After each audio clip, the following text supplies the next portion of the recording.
Voilà, avec votre permission, on va commencer le cours du lundi qu'on continuera à appeler le cours de chez les Caïns. On n'est plus dans la maison des Caïns, mais on est avec l'esprit des Caïns, puisque c'est plus ou moins le même public qui nous suit, qui a suivi ces cours depuis de très nombreuses années. Et on continue donc pour pouvoir perpétuer leur mémoire, l'élévation de leur âme à monsieur et à madame Caïn. Tienishmatam Tzroura Betzrora Chaim. On est aujourd'hui le dernier jour de l'année civile, 31 décembre, et on se revoit l'année prochaine si Dieu veut. Et on a eu une promotion, c'est un bon signe, pour le dernier cours de l'année. On est maintenant dans un endroit somptueux, magnifique. Je tiens à préciser pour ceux qui écouteront le cours, qui sont en Israël ou à Jérusalem, que le cours est ouvert à tous. Maintenant, on est dans la rue Mekor Chaim, dans la synagogue du docteur Belaïch, au 10 Mekor Chaim, Nirali. Donc, attention de ne pas me faire tomber la caméra. Et donc, les cours continuent comme depuis presque 20 ans. Le lundi, de midi à 1h, ce cours est ouvert à tous et à toutes. Et on espère, vu que maintenant on a énormément de place, qu'on puisse doubler, tripler, quadrupler les effectifs avec l'aide du Maître du Monde. En tous les cas, on va donc commencer notre cours.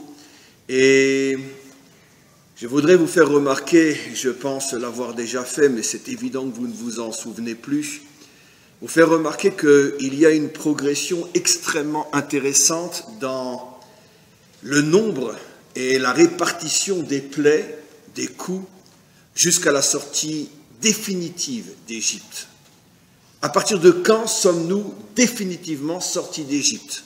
À partir de quand? De la dernière plaie. Vous n'êtes pas trop mouillé, c'est effectivement sur la traversée de la mer, donc vous ne risquez pas de vous mouiller, parce qu'on ne sait pas mouiller. Mais vous n'avez pas dit c'était laquelle des plaies? C'était le premier-né. Non. La traversée de la mer, c'était la mort des premiers-nés. On est définitivement sorti d'Égypte à partir du moment où nous avons traversé la mer. Car jusqu'à la traversée de la mer, les Égyptiens sont derrière nous, ils sont sortis avec une armée, ils essayent de nous ramener en Égypte. Et c'était quelle plaie, la traversée de la mer? La 11e.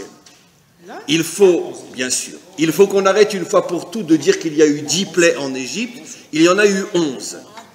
Il y en a eu 11, 10, jusqu'au moment où on est sorti d'Égypte et on se dirige dans le désert. Après 3 jours que nous sommes dans le désert, finalement Pharaon décide de nous ramener en Égypte. Il envoie une armée pour nous ramener en Égypte. À ce moment-là, on se retrouve face à la mer. Et la mer s'ouvre et c'est la 11e plaie où finalement la sortie est à présent définitive. Plus personne ne peut nous ramener. Eux sont d'un côté de la mer et nous de l'autre côté. En fait, ils ne sont pas d'un côté de la mer, ils sont noyés dans la mer et plus personne ne peut nous ramener en Égypte. Donc ce qui veut dire que finalement, la sortie d'Égypte se termine au moment où nous traversons la mer.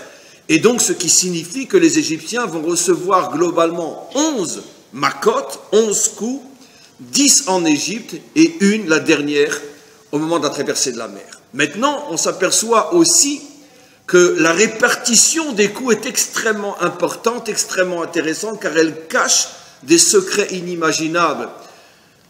Il nous faudrait des milliers d'heures pour expliquer ne serait-ce qu'une partie des secrets qui se cachent derrière cette répartition. On va la voir très schématiquement et on va s'arrêter sur la répartition de notre paracha Vaïra. Ce n'est pas 10 plaies ou 11 plaies en une fois, en une paracha. Les 11 plaies sont réparties en 3 parachiotes. Dans notre paracha cette semaine Vaïra, 7 plaies. La semaine prochaine, Parashat Bo, 3 plaies. Et la semaine d'après, Béchalar, la dernière, la sortie définitive. Ce qui veut dire que finalement les 11 plaies sont réparties en 3 parachiotes en 3 semaines, mais ce qui est très important, c'est le chiffre 7, 3 et 1. Et donc à quoi ça fait allusion? À des choses extrêmement profondes, extrêmement intéressantes, et j'explique.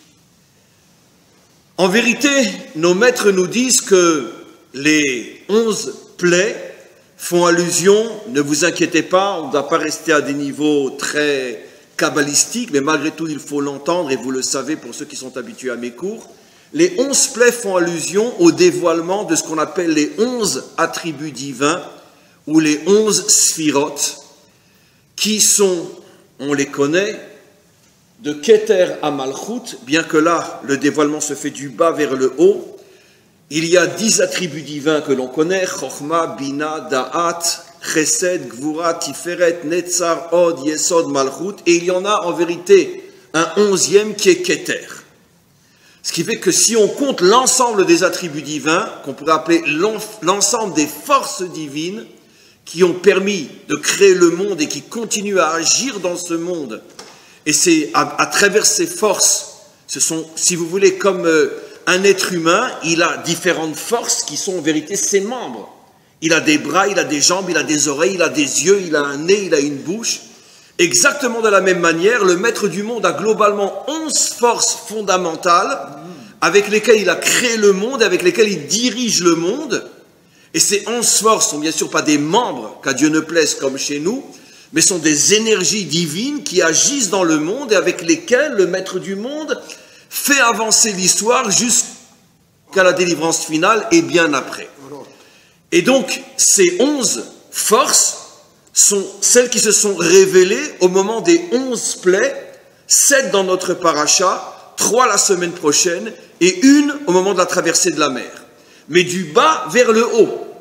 C'est-à-dire qu'à chaque fois, on monte on pourrait dire, dans la puissance du coup qui est donné. La preuve, c'est que l'avant-dernier coup, la mort des premiers-nés, va être tellement fort que Pharaon va au moins accepter que l'on sorte d'Égypte. Il se rétracte au bout de 3 jours, et finalement, après la 11e qui le met complètement KO, le dévoilement du Keter, à dire donc une force inimaginable, et là, Pharaon ne peut plus rien faire, il est complètement anéanti. D'ailleurs, il n'est pas seulement anéanti sur le plan physique, il est anéanti sur le plan essentiellement spirituel, puisque d'après notre tradition, à ce moment-là, il fait Teshuvah. C'est lui qui dira Micha Mocha Baelim Hashem dans la fameuse Shira, et il ne retournera pas en Égypte, car il ne veut plus redevenir le dirigeant d'une nation à ce point corrompu, idolâtre et débauché, et il s'en va au bonheur, la chance, et il arrivera très très très loin jusqu'à Ninive. D'après notre tradition, c'est plus ou moins aujourd'hui l'Afghanistan ou le Pakistan, et il va fonder la fameuse civilisation de Nineveh, qu'on retrouvera plus tard avec le prophète Yona. Très bien. On aura juste un petit problème de l'alarme à 1h. Elle n'a pas encore été réglée, parce que normalement, on a demandé qu'elle soit réglée pour 1h30, mais bon, alors, ne vous inquiétez pas. Il m'a promis de le faire à midi, donc normalement, ça devrait passer. Ah, à 12h30, il le fera. Très bien. Bon, alors, si ça sonne, ne vous inquiétez pas, d'accord? On ira vite éteindre. De toute façon, c'est plus ou moins la fin du cours, 1h aussi. Donc, quoi qu'il en soit, comme j'étais en train d'expliquer, on pourrait bien sûr s'arrêter sur chaque plaie et voir son correspondant par rapport à quel attribut divin, à quoi ça correspond. Il nous faudrait certainement 11 000 heures de cours, car certainement 1000 heures par plaie, et je n'exagère pas. Donc ça, bien sûr, on ne va pas le faire. Par contre, on va rester dans le global pour commencer le cours. Je suis toujours dans l'introduction. Cette répartition en 7, 3, 1 est fondamentale. Parce que ça correspond aussi, et ça on peut le comprendre à notre niveau, à 3 dimensions, l'une qui contient 7 forces, l'une qui contient 3 forces, et l'une qui contient 1 force. Et je vais expliquer dans l'homme à quoi ça correspond, car comme nous le savons, la seule créature que le maître du monde a créée, qui contient elle-même l'ensemble de ces 11 forces, est l'homme. Puisque l'homme est une sorte de condensé de la création tout entière, de la même manière que le peuple juif est un condensé de l'humanité tout entière, les 70 membres de la famille de Yaakov, pourquoi 70? Parce que le peuple juif contient les 70 nations, ce qui veut dire qu'à l'intérieur du peuple juif se retrouve le caractère français, le caractère belge, le caractère russe, le caractère chinois, le caractère japonais. C'est-à-dire que tous les caractères, tous les tempéraments de l'humanité se trouvent à l'intérieur du peuple juif, au niveau des 70 nations. Et de même, dans l'homme, se trouvent toutes les forces que le Maître du monde a dévoilées et déployées dans la création tout entière, elles sont toutes condensées à l'intérieur de l'homme lui-même, ce qui veut dire que dans l'homme, on retrouve les 11 attributs divins. C'est pour ça que l'homme a été créé Betselem Elohim, à l'image du Créateur, pour nous faire comprendre que de la même manière que le Créateur a utilisé 11 forces fondamentales pour créer le monde et le maintenir et l'amener jusqu'à la délivrance finale, l'homme qui est Betselem Elohim contient lui aussi ces 11 forces. Comment se répartissent-elles ces 11 forces? Alors, du bas vers le haut, on a d'abord la Malchut. Je vais expliquer tout de suite ce que ça veut dire, pas tout de suite. La Malchut, on va expliquer, malgré tout, donner une première traduction. C'est la prise de conscience que l'homme n'existe véritablement que lorsqu'il est membre d'une nation, d'un peuple. L'homme en tant qu'individu est un pur fantasme, il n'existe pas. L'homme commence à exister uniquement lorsqu'il prend conscience qu'il fait partie d'un ensemble. Pour Israël, je ne commence à exister véritablement en tant que juif si je me rattache à ma nation, si je me rattache à ma terre, si je me rattache à mon histoire, l'histoire de mon peuple, mais en tant qu'individu, je n'existe pas, je vis dans un fantasme total. Ça, c'est la première qualité, Malchut.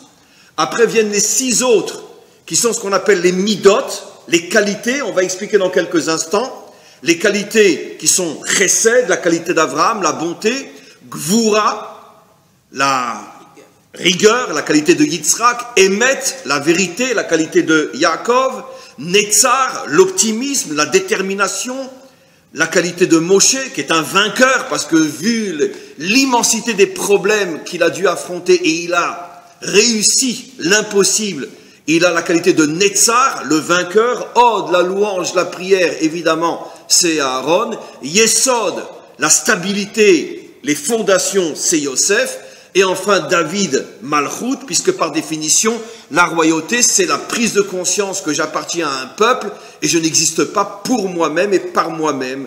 Je ne commence à exister que si je fais partie de cette nation qui s'appelle Israël. C'est vrai aussi pour les 70 nations, mais restons pour l'instant à l'intérieur du peuple juif.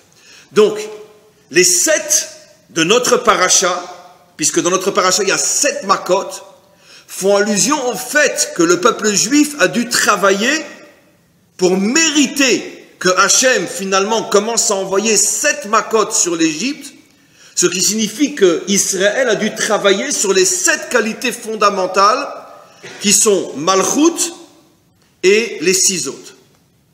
Après, on a 3 makot la semaine prochaine qui correspondent au cerveau. Le cerveau, comme on le sait, il y a 3 cerveaux, et qui correspondent à 3 types d'intelligence, la chokhma, la bina et da'at.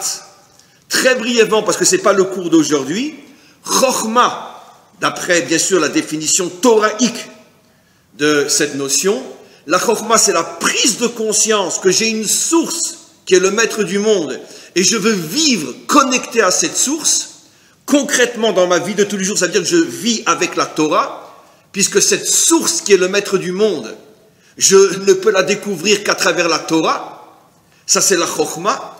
La bina, c'est qu'après avoir compris que j'ai une source et que je dois adhérer à cette source pour pouvoir exister réellement, après vient la bina, ça veut dire je me pose la question maintenant, qu'est-ce qu'Hachem attend de moi? Quelle est ma mission sur terre? Qu'est-ce que je dois faire? Et lorsqu'un homme commence à comprendre ce qu'est sa mission sur terre, et se servir de sa connexion à la source, Chokhma, il a maintenant la Bina, il a pris conscience, quel est mon projet, pourquoi Hachem m'a créé, et enfin Da'at, Da'at c'est la connexion que l'homme a avec ce monde, comment tu agis dans ce monde pour pouvoir réaliser ton projet. On pourrait donner un exemple très très simple dans un autre domaine. D'abord, on a l'architecte qui fait le plan de la maison. Non, pardon, d'abord, excusez-moi, on a la personne qui décide qu'il voudrait avoir une villa, après il va voir l'architecte qui lui fait le plan de sa villa, et après l'architecte ou la personne elle-même vont voir le kablan, c'est-à-dire, comment on dit le kablan en français, le constructeur qui lui construit. Ben, c'est exactement la même chose. D'abord donc, je veux une maison, ça c'est la chokhma. Maintenant, il va falloir la structurer, la dessiner, savoir qu'est-ce que je veux comme maison, ça c'est la bina. Et après la réalisation, c'est le da'at. Donc, la semaine prochaine, on a 3 makot, ce qui veut dire que la semaine prochaine, le Ham Israël a dû travailler sur les 3 forces du cerveau. Et enfin, la dernière force Keter correspond à la Emouna. La Emouna, ça veut dire En od milvado, il n'y a que Hachem. Shema Israël, Hachem Elokenu, Hachem Echad. Écoute Israël, Hachem est ton Dieu, Hachem est un. C'est le niveau le plus haut de toutes les forces qu'il y a dans l'homme, ses qualités, son cerveau. Le plus haut, c'est la Emouna. Et ça veut dire quoi la Emouna? La Emouna ne veut absolument pas dire je crois en Dieu, parce que croire en Dieu, tout le monde croit en Dieu, surtout quand on est en danger ou peu importe, comme j'ai toujours, où on dit ou mon Dieu sauve-moi ou maman sauve-moi, mais c'est la même chose. Tout le monde croit en Dieu. La Emouna, ça veut dire que quand je suis dans une situation où, à vision humaine, je n'ai aucune possibilité de voir comment je puisse m'en sortir, et qu'à ce moment-là, j'ai sincèrement, profondément la Emouna que si Dieu le veut, je peux oui m'en sortir, c'est ça la Emouna. Ça veut dire que sachez, mes amis, qu'on peut passer toute sa vie sans rencontrer une fois la Emouna, d'après ma définition, enfin la définition des maîtres d'Israël. Pourquoi? Parce que si tu traverses toute ta vie et que tu n'es jamais confronté à une situation impossible, face à laquelle tu ne vois aucune solution, et tu n'as donc pas besoin donc d'avoir cette force qui se réveille en toi pour te dire Hachem, En od milvado, il n'y a que toi, et que tu y crois tellement que ça déclenche un miracle, que la mer elle s'ouvre, chacun à son niveau, on peut être devant une mer qui s'ouvre, il y a des vies qui ne seront jamais confrontées à ce genre de problème. Donc la véritable Emouna qui est Keter, en vérité rares sont ceux qui la rencontreront au moins une fois dans leur vie. C'est pour ça que nos maîtres nous disent que cet attribut qui est l'attribut du Keter, c'est pas tout le monde qui mérite dans sa vie, peut-être dans l'ensemble de ses Gilgulim, dans l'ensemble de ses vies, sans doute au moins une fois. Mais dans une vie particulière, on peut traverser toute une vie sans être confronté à Keter. Maintenant, on peut imaginer que même ici, même aujourd'hui en Israël, on peut imaginer qu'un soldat peut être confronté à Keter. Il se retrouve pris au piège et il ne sait pas comment il va s'en sortir. Et puis, tout d'un coup, va savoir, il y a un miracle, bien sûr, qui s'habille à l'intérieur de la nature. Mais il y a un miracle qui fait que, bon, il arrive à s'en sortir, il ne sait pas comment il a pu passer de l'autre côté. Parce que c'était perdu d'avance. Donc, même en Israël, un jeune de 18 ans peut tout d'un coup se retrouver en face d'un Keter. Mais des gens standards comme nous, c'est beaucoup moins évident. Bon, je ne voulais pas le citer, qu'à Dieu ne plaise. On peut imaginer quelqu'un qui a une maladie, et au sujet desquelles les médecins ont dit c'est fini, il n'y a plus rien, il n'y a qu'à prier.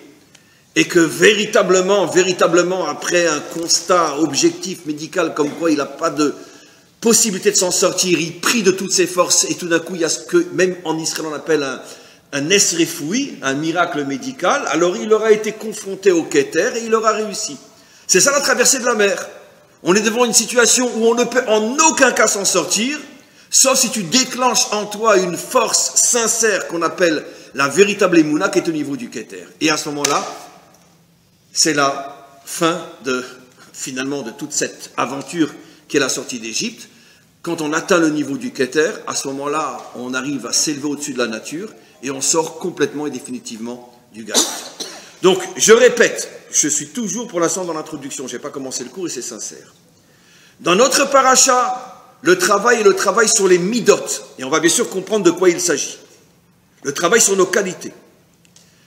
Après, le travail sur notre cerveau. Purifier notre cerveau de toutes les fausses idéologies, de toutes les fausses pensées, de tout ce qui détruit notre cerveau, nous empêche de nous connecter à notre véritable source, nous empêche de comprendre pourquoi on existe et nous empêche de faire ce pourquoi on existe. Ça, c'est la semaine prochaine. Et le dernier niveau, Emouna, arriver à une connexion tellement puissante avec le maître du monde que même si je suis dans une situation où, à vision humaine, il n'y a aucune chance que tu t'en sortes, j'arrive à m'en sortir. Ça, c'est la traversée de la mer. Revenons maintenant à notre paracha qui parle des 7 midot. J'ai expliqué du bas vers le haut, puisqu'on va de Malchut à Keter. On commence d'abord avec Malchut.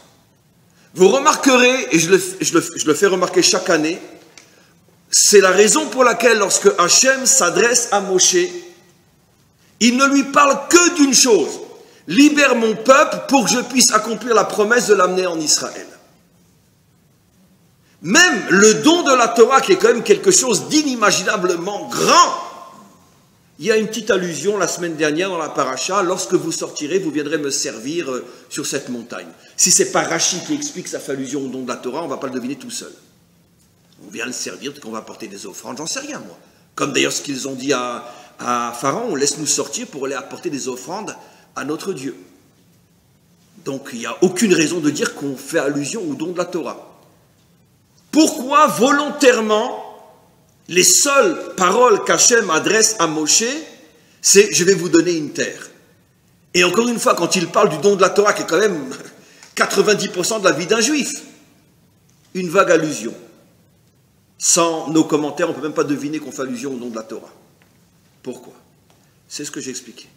La première étape pour sortir de l'exil, c'est prendre conscience que tant que je suis un juif, déconnecté de mon peuple, déconnecté de ma terre, déconnecté de mon histoire, je n'existe pas. Je suis un exilé. Je n'existe pas.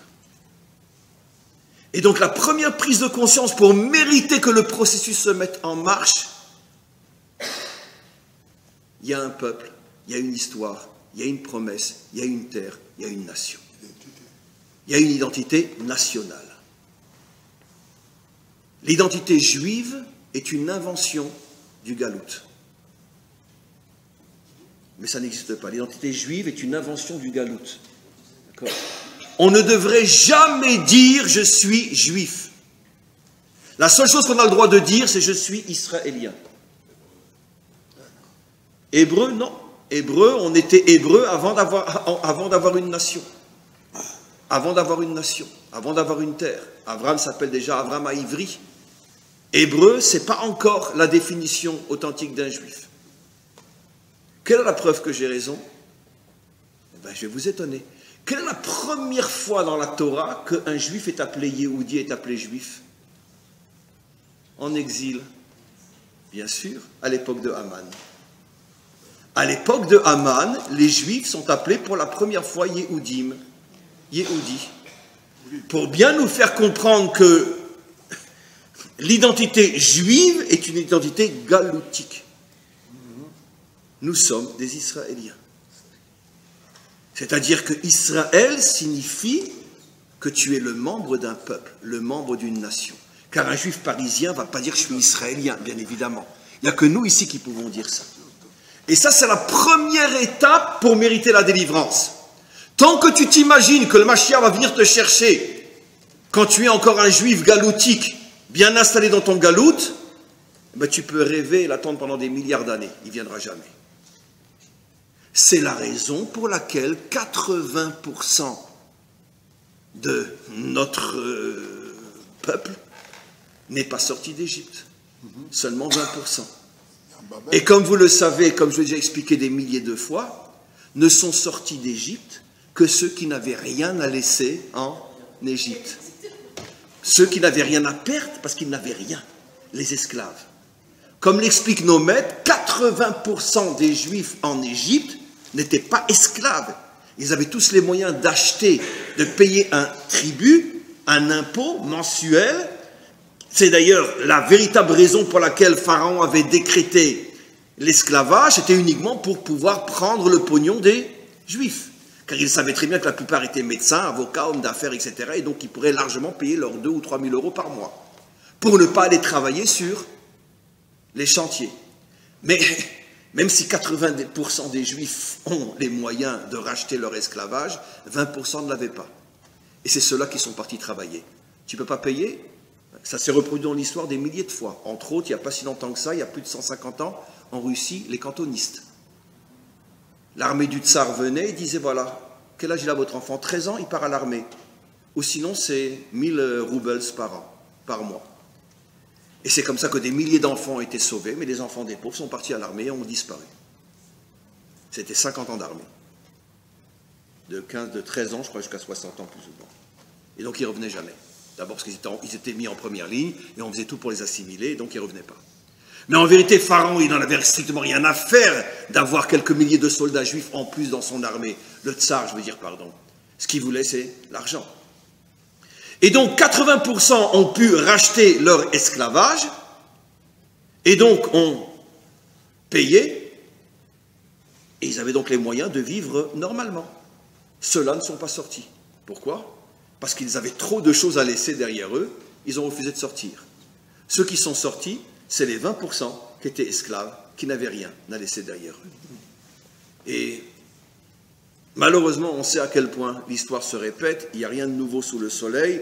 À l'époque de Ezra, sorti de Babylonie, c'est encore moins de 20% qui suit Ezra. Tous les nantis restent en Babylonie.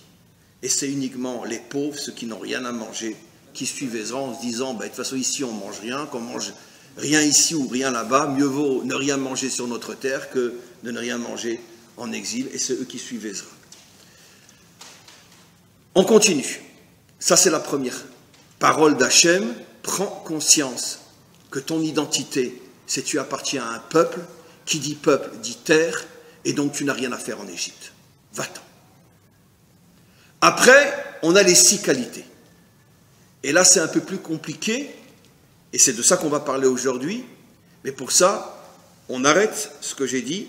On va ouvrir maintenant une nouvelle facette de la paracha, et après on fera le lien entre les deux, vous allez voir.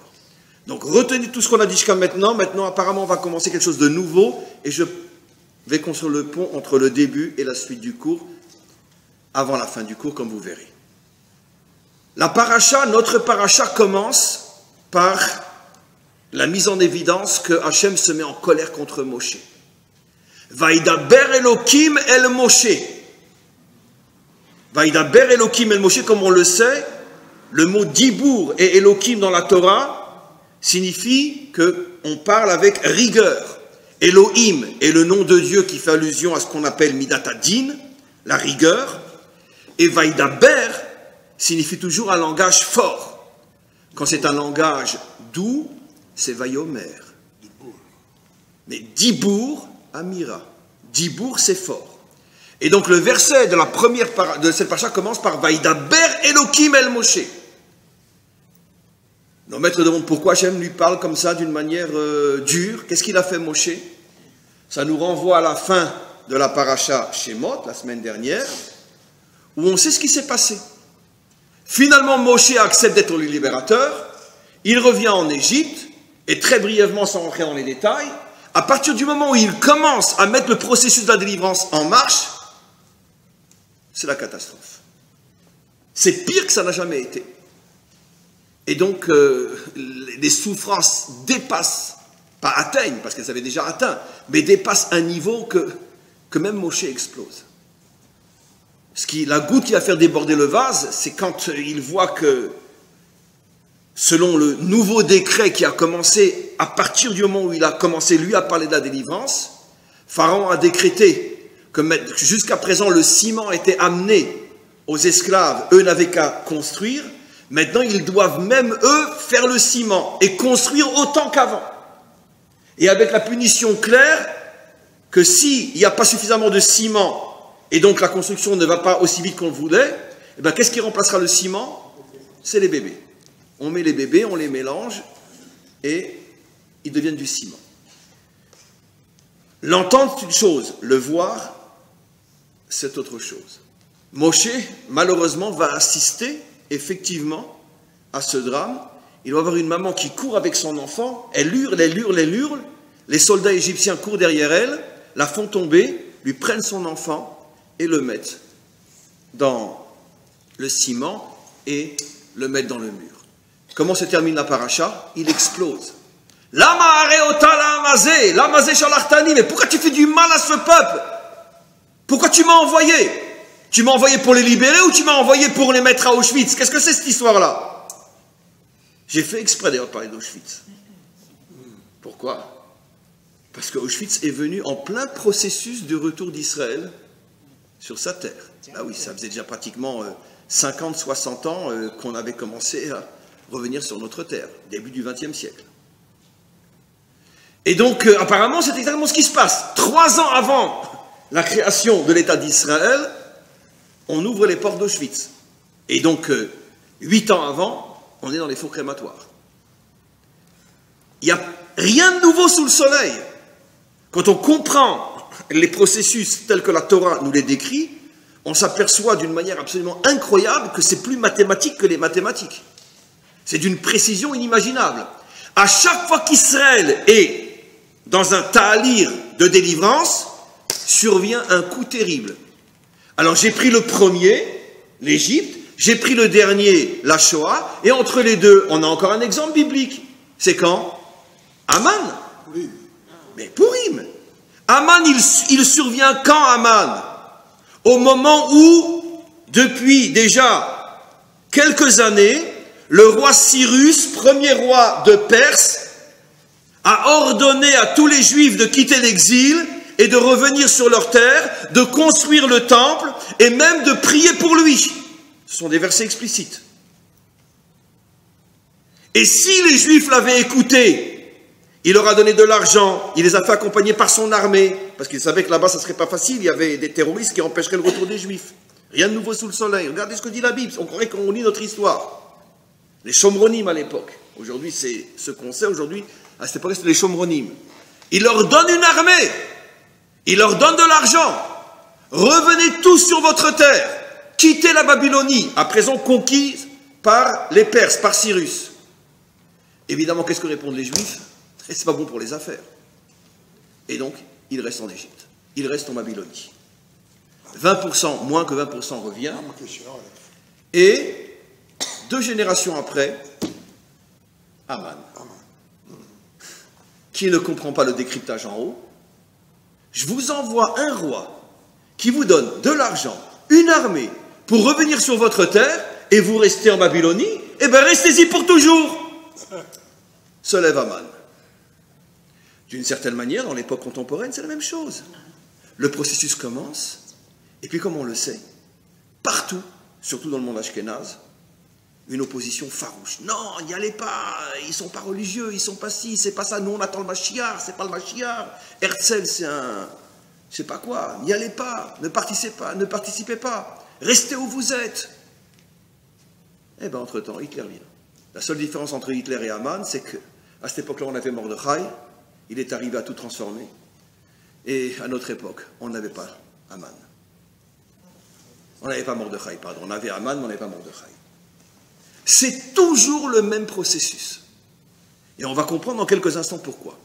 Mais quoi qu'il en soit, le premier qui vit ce processus au point d'en perdre la tête, c'est Moshe. Il dit, mais je ne comprends pas. Tu me désignes comme le libérateur, donc moi je m'imaginais que j'allais arriver, et puis que tout allait marcher facilement. Mais j'ai honte de sortir dans la rue. J'ai honte de voir les Juifs, puisque je suis directement responsable de leur souffrance maintenant. J'ai honte. J'ai honte. Et il hurle, pourquoi tu fais du mal à ce peuple? À ce moment-là, Hachem lui dit, à t'attirer.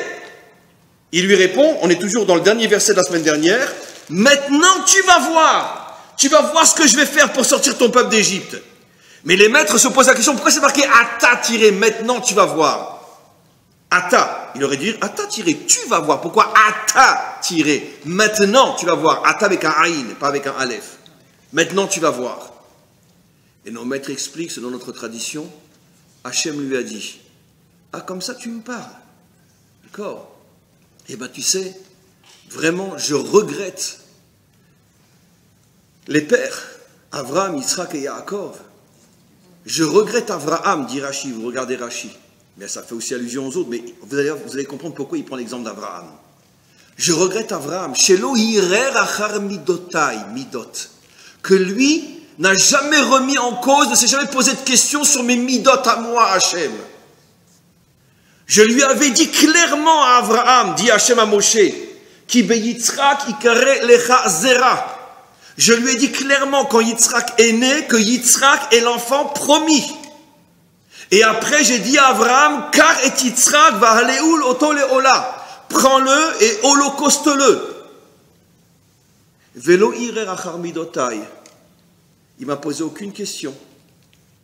Il n'a même pas eu une pensée à l'encontre de mes midotes, de mon comportement. Et toi, tu oses hurler et dire pourquoi je fais du mal à ce peuple? Eh bien, à t'attirer. Maintenant tu vas voir, oui, je vais délivrer ce peuple. Mais tu verras la sortie d'Égypte, mais tu ne verras pas l'installation en Eretz Israël. Et c'est à ce moment-là que commence le décret que Moshe ne verra pas l'installation en Eretz Israël. Alors bien sûr, tous les maîtres, alors c'est pour ça que notre paracha commence par Vaïdaber Elohim el Moshe. Hachem a compris que quoi, qu'avec Moshe, il faut lui parler dur. Il dit, ah Moshe, ça va? Très bien. Oui, ça va Hachem, ça va. Très bien. Comme ça. Donc toute la fin de Parshat Shemot et tout le début de Vaïra est sous le signe de la colère d'Hachem. Comment tu oses remettre en cause mon comportement? Tu ne rentreras pas en Eretz Israël. Les maîtres se posent la question, bien sûr. C'est intéressant, dans Parshat Vaïra, il y a 7 plaies par rapport aux 7 midot, et Moshe a fauté par rapport aux midot d'Hachem, qui sont justement Chesed, Gvura, Tiferet, etc. On voit qu'il y a un Mida Keneged Mida, une allusion extraordinaire. Les midot d'Hachem et les 7 makot, et Moshe qui ne comprend pas les midot d'Hachem. Qu'est-ce que cela veut dire? Ici, on a une explication extraordinaire.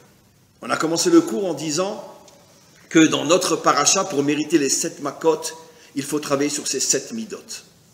Bon, Malchut, on a expliqué, maintenant je parle des 6 autres, de Chesed à Yesod. Le problème c'est que, qu'est-ce que ça veut dire travailler sur ces midot? Travailler sur ces midot, c'est être capable d'avoir des midot qui ressemblent à celles d'Hachem. Et le problème, c'est que les midot d'Hachem n'ont rien, mais strictement rien, mais absolument rien à voir avec les nôtres. Dieu est un Dieu d'amour, ayez le courage de le dire, personne ne vous entend. Dieu est un Dieu d'amour?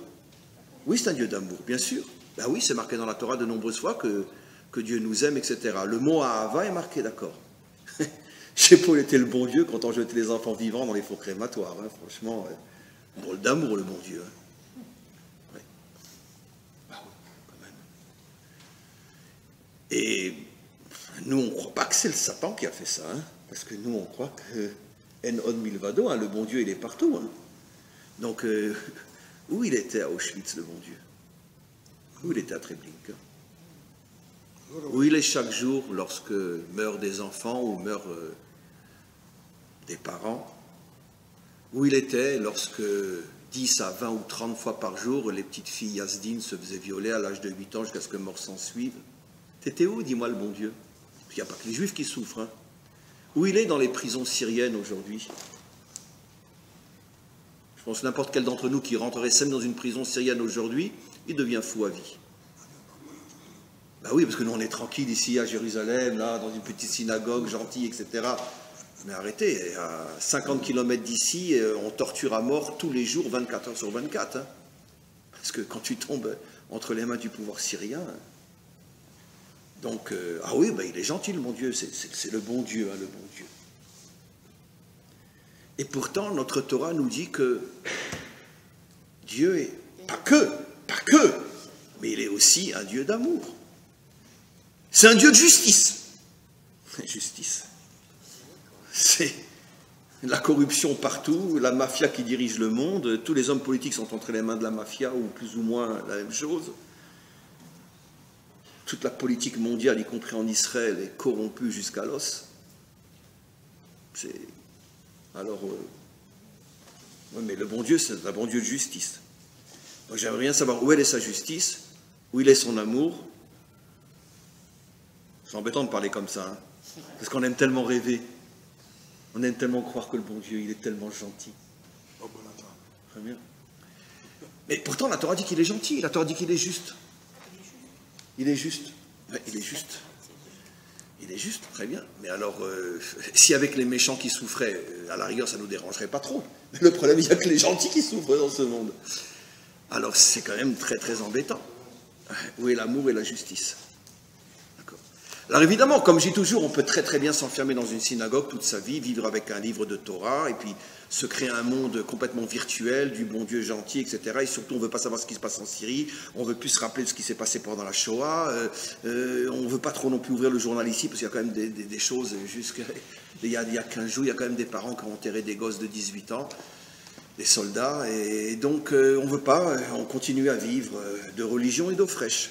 Mais si on est un homme authentique et qu'on sait ce qui se passe dans le monde, c'est très très très difficile de parler du Dieu d'amour et du Dieu de justice et du Dieu de vérité et ta sœur. C'est très difficile. Et bien c'est ce à quoi Rachi fait allusion dans la fameuse engueulade que Moshe a pris. On prend l'exemple d'Abraham. Dites-moi. Abraham incarne le pilier de la bonté et l'amour. C'est la même chose. D'accord. La bonté et l'amour. Chesed, la bonté. Mais dans une des cases qu'il y a dans la bonté, c'est l'amour. Tu aimes ton prochain comme toi-même. D'accord. Même pour un homme hyper normal, qui n'est pas le pilier de la tribu de l'amour ou de la bonté. Puisque Abraham, Titen Chesed l'Abraham, selon ce que nos maîtres expliquent, c'est que Abraham est arrivé à devenir le réceptacle de l'amour divin. Même pour un homme hyper normal, standard, bête et méchant, lui demander de tuer son fils, c'est possible? Vous connaissez quelqu'un qui est capable de le faire? Chez les normaux. Normaux sur pratiquement 7 milliards de personnes sur Terre. D'accord? C'est quelqu'un qui va prendre son fils, il va l'égorger. À la rigueur, l'envoyer à la mort, comme le font nos voisins. C'est pas encore jusque-là. L'envoyer à la mort, c'est déjà de la folie animale. Mais c'est pas encore toi, tu prends le couteau et tu égorges ton fils. Ça, on n'a pas encore vu des choses comme ça se faire, même chez eux. C'est déjà, voilà. Donc même à un homme standard lui demander d'égorger son fils, c'est déjà contraire à toutes les normes, toutes les fondations même de la relation entre un homme et son enfant. Maintenant, j'incarne moi l'homme le plus bon qu'il y a sur terre, et en plus j'incarne la bonté divine. Et le bon Dieu me dit, prends ton fils et tue-le, égorge-le toi-même. Et en plus, dit Rachi, indépendamment du fait que déjà en soi, c'est une chose impossible, en plus le bon Dieu lui-même lui avait dit clairement, le fils promis c'est bien lui. Donc non seulement tu me demandes de faire quelque chose, moi qui suis l'homme le plus bon sur terre, le plus aimant sur terre, tu me demandes de tuer mon enfant, et en plus, je sais que tu te contredis. Velo irer achar midotai. Il n'a pas remis en cause ma mida. Ça veut dire quoi? Quel est le secret de ce Rachi? C'est que Abraham n'a pas remis en cause le fait que malgré toute l'apparence absurde, criminelle, assassine de la demande d'Hachem, Abraham a continué à penser, à comprendre, à ressentir que Dieu était véritablement la source de l'amour sur terre. Pas que, il y a 10 sphirotes, mais là on parle du chesed. Était oui la source de l'amour. Voilà. Comment c'est possible? Comment c'est possible? Je ne vais pas répondre tout de suite. Vous comprenez maintenant? Regardez ce que dit Rachi au début de notre paracha. Hachem dit à Moshe, tu sais Moshe, t'as beau être ce que tu es. Regardez Rachi, je pleure, je regrette, jusqu'à aujourd'hui, dit Hachem à Moshe, je m'en suis pas encore remis de la disparition des 3 pères, parce que je sais que je ne les retrouverai jamais. Comment Abraham, qui incarne l'amour et la bonté, est capable de ne pas remettre en cause le fait que je suis la source de la bonté et de l'amour au moment où je lui demande de tuer son fils? Alors qu'est-ce qu'il a compris, Abraham? Qu'est-ce qu'il a compris? Abraham nous transmet quelque chose de fou. C'est qu'effectivement, comme dira plus tard le prophète, Kilo marchavotai marchavotechem, Kilo drachai darkechem. Mes pensées ne sont pas les vôtres et mon comportement n'est pas le vôtre. Ça veut dire que dans chaque mida d'Hachem, il y a un secret incroyable, et on va en révéler un aujourd'hui. Il y a un secret incroyable qui fait que si l'homme ne connaît pas le secret qui justifie le comportement d'Hachem de cette manière-là, effectivement, vu de l'extérieur, on ne peut pas comprendre comment on peut dire que Dieu est bon lorsqu'il demande à celui qui est censé le représenter dans la bonté sur terre de tuer son propre fils. Mais Abraham, lui, connaissait le secret des midot d'Hachem et savait que dans chaque mida d'Hachem, même si aux yeux de notre logique, ça paraît de la folie pure, il y a un secret qui fait que finalement ce qu'il demande est non seulement justifié, mais c'est au contraire une preuve d'amour infini, mais que l'homme standard ne peut pas comprendre. Et on va expliquer dans quelques instants. Et Hachem se met en colère contre Moshe, il lui dit, mais Moshe, j'ai fait de toi le libérateur. Je pensais que tu comprendrais comment fonctionne la libération de ce peuple. Je pensais que tu comprendrais que je n'ai pas d'autre choix que de faire ce que je fais pour les libérer. Et tu oses me dire, pourquoi tu fais du mal à ce peuple? Mais regarde Abraham. Abraham, qui était le symbole de l'amour et de la bonté, je lui ai demandé de faire quelque chose qui est le contraire absolu de l'amour et de la bonté, et il ne m'a pas posé la question, mais dis-moi bon Dieu, c'est toi qu'on appelle le bon Dieu? Parce qu'il a compris que dans ce que je lui demandais de faire, ça ne remettait pas en cause le fait que oui, je suis la source de l'amour et de la bonté, mais simplement à un niveau qui est tel que si tu ne décryptes pas le secret qui se cache dans mon comportement, effectivement tu ne comprendras pas ce que je fais. Abraham l'a compris dans son domaine, et toi dans ton domaine qui est d'être un libérateur, tu ne comprends pas. Qu'est-ce que c'est ça, Moshe? Eh bien tu ne rentreras pas en Eretz Israël. Et Rashi rajoute, tu ne rentreras pas dans la terre des 7 peuples cananéens. Des 7 peuples cananéens. Tu as fauté au niveau des midot, eh bien tu n'auras pas la terre des 7 peuples cananéens qui voilent dans l'impureté les 7 qualités d'Hachem, les 7 sphirotes. C'est ça le mida keneged mida.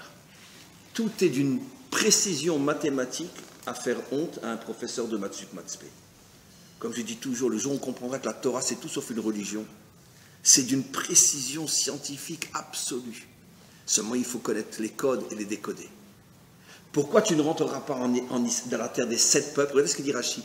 Il ne dit pas la terre d'Israël, la terre des 7 peuples.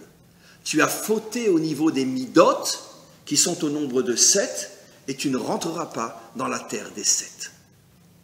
Et maintenant, on commence le cours. Il nous reste un quart d'heure, ça va sonner dans quelques minutes, n'ayez pas peur. Ou si ça ne sonne pas, c'est qu'il l'aura... Non, dès que ça sonne, il faut y aller. Mais peut-être qu'il l'aura réparé, en principe, à 12h30. Donc maintenant, on commence le cours. Qu'est-ce qui s'est passé? Regardez, Rashi nous fait remarquer, à la fin de la paracha, que se sont dressés contre Moshe des hommes qui lui ont dit, mais dégage, pourriture! À cause de toi maintenant, on nous traite comme du ciment. Avant, c'était déjà dur, mais il y avait un minimum de respect. Et maintenant, on nous traite pire que des chiens. On nous tue les uns après les autres, sans la moindre rachmanout. Ils disent, regardez la fin de la paracha, dégage, retourne d'où tu viens, assassin. Et c'est là que Moshe explose. Il dit, mais Hachem, c'est vrai, ils ont raison, mais je suis un assassin, mais je t'en supplie, mais laisse-moi retourner chez mes moutons. Rashi pose la question, qui sont ceux qui ont dit à Moshe, à la fin de la paracha, dégage, retourne d'où tu viens, assassin? Allez deviner. Les 2 tristement célèbres, Datan et Aviran. Datan et Aviran, j'en parle beaucoup dans un cours cette semaine, qui sera sur le site encore avant la fin de la semaine pour ceux qui veulent écouter. Je ne parle que de Datan et Aviran dans ce cours-là. Il n'est pas encore sur le site, il sera sans doute demain ou après-demain. Datan et Aviran sont le symbole de l'esprit galoutique qui ne veut absolument pas sortir de l'exil. Je fais un jeu de mots extraordinaire dans ce cours-là, mais vous l'écouterez, il complétera celui d'aujourd'hui. Datan, la racine du mot Datan, c'est date, religion. Et Aviram, mon père est puissant. Aviram, mon père est puissant. C'est-à-dire le lien entre la religion et l'argent, c'est-à-dire l'esprit galoutique qui construit de grandes écoles, de grandes synagogues, de grandes institutions en galoute, pour que surtout les Juifs ne pensent pas à sortir de là où ils sont. Parce que quand on construit aujourd'hui, je crois qu'ils sont en train de construire en Europe un super centre communautaire européen pour tout judaïsme européen. Comment? Au 17e arrondissement. 17e arrondissement, voilà. Ça sera bientôt un jour une mosquée, mais c'est pas grave. Mais bon, je comprends pas. Vous dépensez, je ne sais pas moi, 100 millions d'euros pour construire un truc dans un pays où demain, il n'y aura plus de juifs, où il n'y en aura plus que dans les cimetières. C'est vrai ça.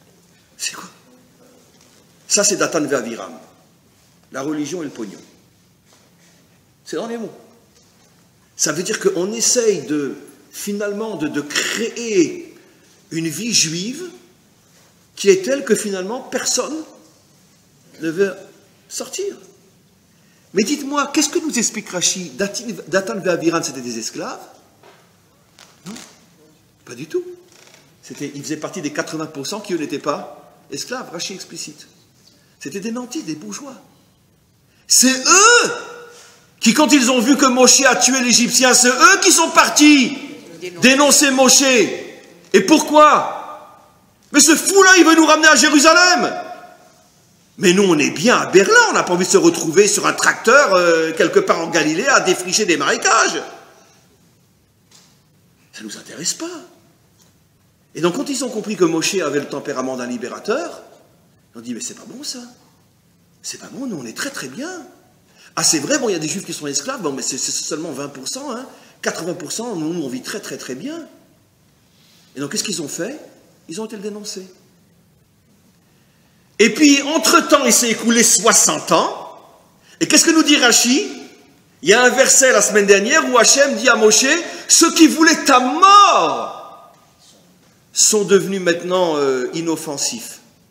Tu peux retourner en Égypte. Rachid dit clairement, la Torah dit, il voulait ta mort. Et Rachid dit, c'est qui ceux qui voulaient la mort de Moshe? Datan ve'Aviram. Et pourquoi maintenant ils ne peuvent plus rien lui faire? Parce qu'ils ont fait faillite. Et donc ils ont beaucoup moins d'argent qu'avant, ils ont moins le pouvoir, ils ne peuvent plus rentrer chez Pharaon comme avant. J'imagine que Datan ve'Aviram devaient sans doute être les représentants de la communauté juive galoutique, bien installés en Égypte. Et aujourd'hui, bon, ben, ils n'ont plus ce statut-là. Donc tu peux rentrer, ils ne pourront plus rien te faire. Mais Datan ve'Aviram, quand ils voient revenir Moshe, le libérateur, ils ont... Vous vous rendez compte, il va nous amener à Jérusalem.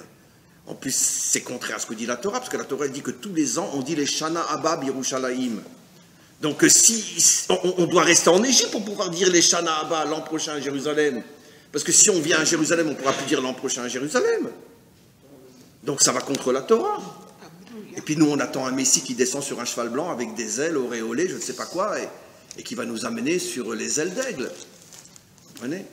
Il nous dérange celui-là. Mais d'un autre côté, ils n'ont plus la puissance d'avant.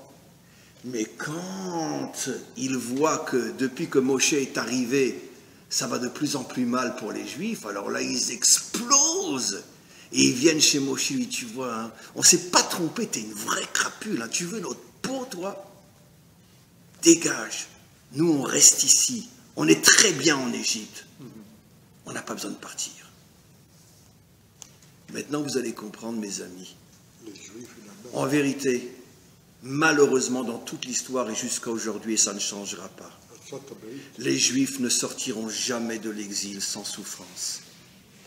Parce que Datan ve'Aviram incarne cet attachement qu'une grande partie d'Israël, dans toute l'histoire, qu'une grande partie d'Israël s'est toujours attachée très, très, très profondément à l'exil tant qu'on lui fiche la paix. D'accord? Français de confession israélite. Absolument. C'est le statut du juif galoutique qui a réussi et qui est bien là où il est. Mais Hachem, lui, il veut sauver son peuple. Parce que Hachem sait très bien que si son peuple reste en galoute, il va disparaître. Disparaître complètement. Ce qu'Hitler n'est pas foutu de faire, les Juifs le font tout seuls. Quel est le pourcentage d'assimilation et de mariage mixte en Amérique aujourd'hui? 70%. Dans 50 ans, il n'y a plus de Juifs en Amérique. C'est fini. Donc Hachem, il le veut ce peuple, mais il sait que ce peuple, il est trop attaché à l'exil. Donc il est obligé de quoi? De faire en sorte qu'on soit dégoûté, qu'on soit écœuré de l'Égypte. Il n'a pas le choix, Hachem. Il veut nous sauver. Pour nous sauver, il est obligé de nous dégoûter de l'exil. Et il transforme l'exil en Auschwitz. Parce que sinon, on va y rester. Et de toute façon, avec ou sans Auschwitz, de toute façon, on va disparaître. Avant Hitler, on avait déjà atteint les 40-45% de mariage mixte en Allemagne. Bien sûr. Comment? Bien sûr. Bien sûr. En vérité, on se pose la question, pourquoi pas? C'est même pas logique ce qu'Hitler a fait. Si vraiment il n'aimait pas les Juifs, il aurait dû les laisser tels quels. En 20 ans, il n'y avait plus de Juifs en Allemagne, tel que c'était parti.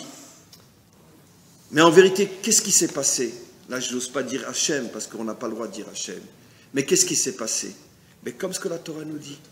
Quand Hachem veut libérer son peuple, eh bien, il est obligé de retourner la nation de l'exil contre nous, pour qu'on soit tellement écœurés qu'on part. Et la preuve que ça a marché, en partie, c'est que même Datan et Aviram, finalement, ils sont sortis. Même eux, ils sont sortis. Mais d'un autre côté, est-ce que ça a vraiment marché, le projet d'Hachem? Oui, juste le temps qu'on sorte. Mais pendant 40 ans, c'était quoi la chanson préférée des Juifs? Je veux revoir ma Normandie. Bien sûr. Pendant 40 ans, ils ont chanté Je veux revoir l'Égypte. On était bien, on mangeait bien. Mes amis, si, et je le dis avec une très très très grande souffrance, mais vraiment, et je joue pas la comédie, d'accord? Mais l'histoire se répète, mais plus terriblement encore que dans le passé, d'accord?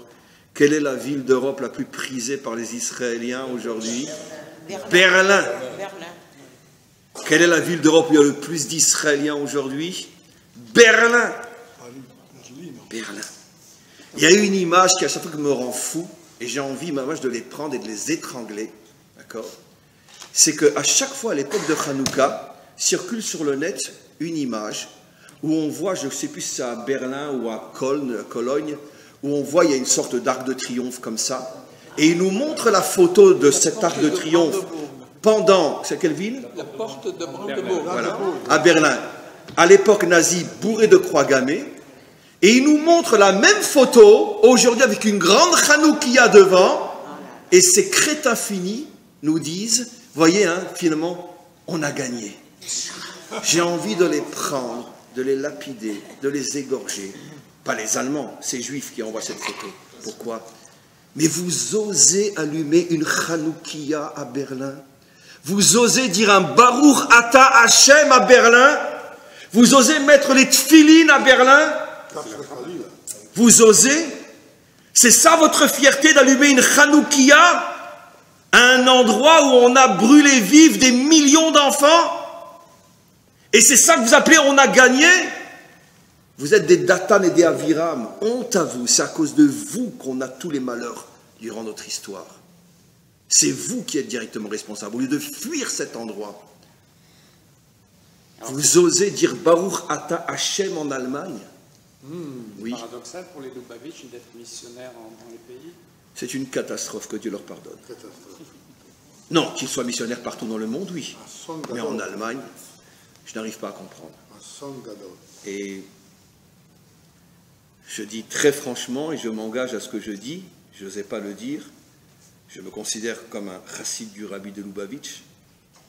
Mais si aujourd'hui le rabbi était devant moi, je dirais rabbi, j'accepte tout. Mais ça, je ne comprends pas comment tu as pu laisser des shlichim aller en Allemagne. Comment? Comment? Surtout en Allemagne. Allemagne, c'est Amman. Partout, c'est un problème. Mais en Allemagne, comment tu peux dire un Baruch Ata? Je vais vous confier un secret. Depuis que je suis né, je n'ai jamais été en Allemagne. Je ne peux pas aller. Une fois, ça m'est arrivé, il y avait un problème d'avion, je devais passer par etc., etc.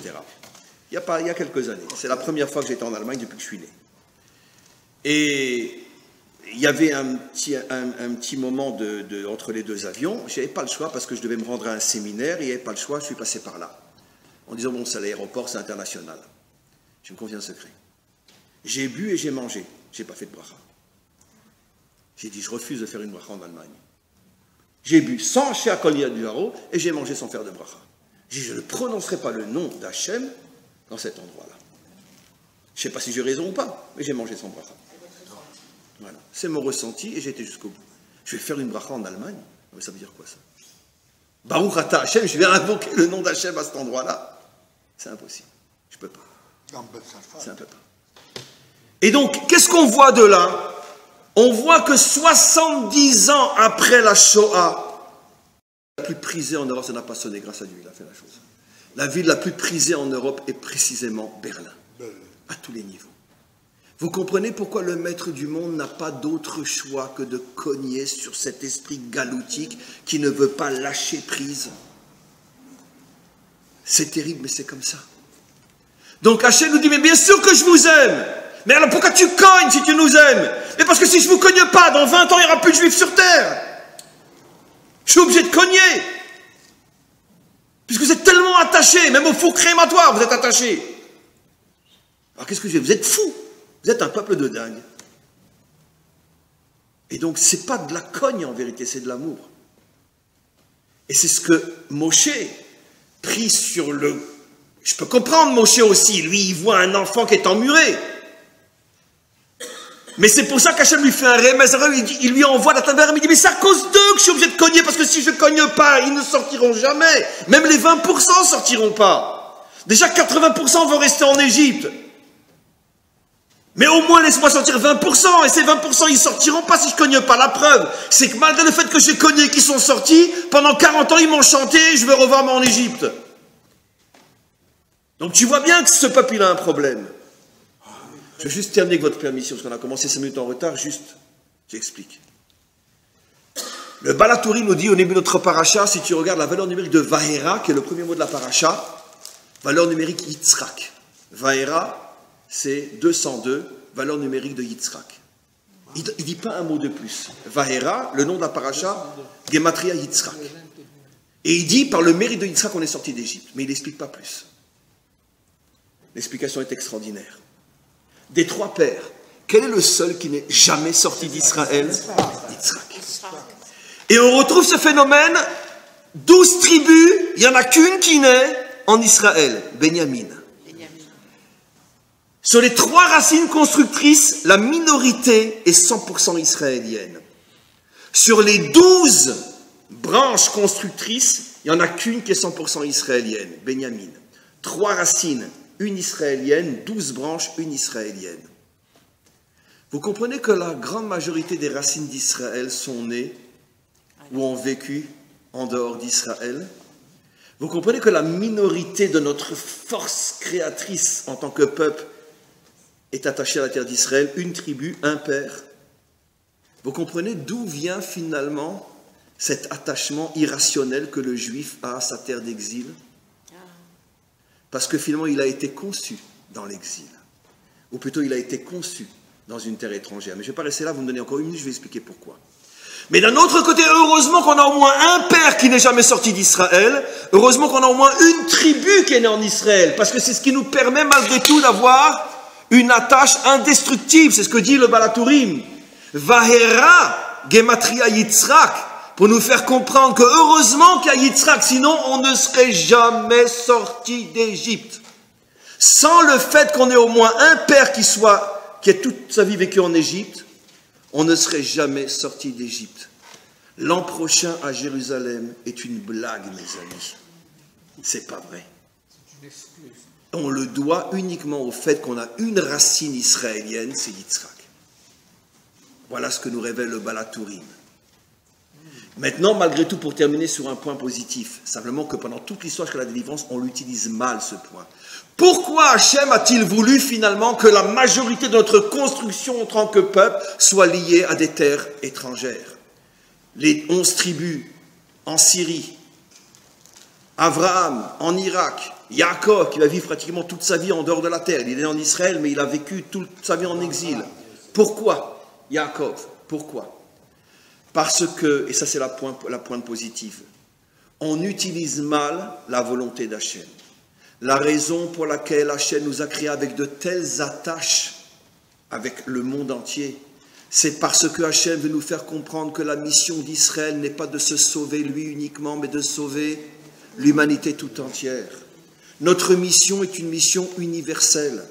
Nous n'existons pas pour nous-mêmes, nous existons pour toutes les terres et tous les peuples. C'est pour ça que Hachem nous a, durant pratiquement toute notre histoire, nous a éparpillés aux quatre coins de la terre. Il n'y a pas un pays qui n'a pas vu et pas connu et pas rencontré des Juifs. Et c'est pour ça que nos racines constructrices sont aussi liées à des terres étrangères, pour bien inscrire dans notre mission que notre but est d'amener la construction de l'humanité tout entière. Nous ne sommes pas un peuple qui a uniquement la mission de se sauver lui-même. Sauve ta peau, ça n'existe pas chez nous. Et c'est pour ça qu'il nous a mis de telles racines, entre parenthèses, non juives en nous, pour que toute l'humanité se sente faire partie du projet Israël. Mais d'un autre côté, nous utilisons mal cette force qu'il a mis en nous et nous en profitons uniquement parce que heureux comme un juif dans le 16e ou heureux comme un juif à Miami, tout simplement. 17e, dans le 16e c'est mieux que le 17e quand même. Ils ont d'abord été dans le 17e, après le 16e. Il y a une progression, il y a un processus quand même. 19e, 17e, 16e. Très bien. Et donc, Be'ezrat Hashem, nous, grâce à Dieu, on est là. Et on doit se renforcer plus encore et plus encore dans la reconstruction de notre identité. Savoir, comme je l'ai expliqué, que tout commence par Malchut. Vivre avec le sentiment puissant que ma seule raison d'être, c'est de faire quelque chose pour et avec mon peuple. Et lorsque chacun d'entre nous aura cette dimension de se connecter à la construction de son peuple, ici en Israël, Be'ezrat Hashem, le Mashiach viendra, l'espoir fait vivre, mais il ne viendra pas en descendant sur un cheval blanc avec des ailes. Comment qu'il viendra? Sur un âne. Ça veut dire qu'il viendra justement d'en bas, pas d'en haut. Sur un âne, il viendra. Et quand il viendra, qu'est-ce qu'on lui fera? Amen,